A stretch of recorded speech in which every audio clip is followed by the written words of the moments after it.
I've been attached with the feeling of waking up with you by my side.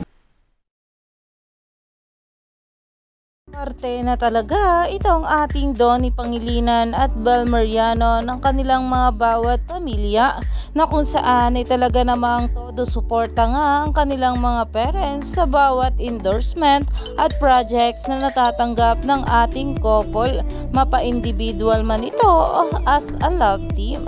Pero ito na nga guys ang pag-uusapan natin. From Donnie the box, I had them hold the gift because growing up to my part, my family and we open gifts kasi exactly 12 midnight. As in, sabay-sabay kami, and it's really a thing in my family. So, yeah, it's like sharing my tradition, our tradition to you.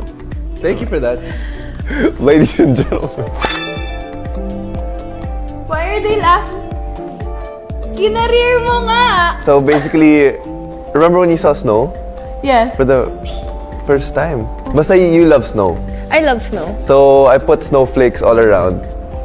I know walang snowflakes sa Pilipinas, pero I could just imagine na she would enjoy if it was full of snowflakes. But parang mas maganda ito. I put a sign, Merry Christmas and Happy New Year, and then nilagay ko na lang think.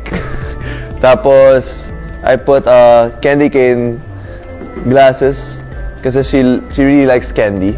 I put a golden key there because she's about to finish her first house. So I feel like all her hard work, this is her gift to herself that she truly deserves. Ayon nga dito, when someone remembers even the smallest details about you. Sobra talagang attentive ng ating Donnie pagdating sa kanyang team, na kung saan ay makikita talaga na sobrang mahal niya ito.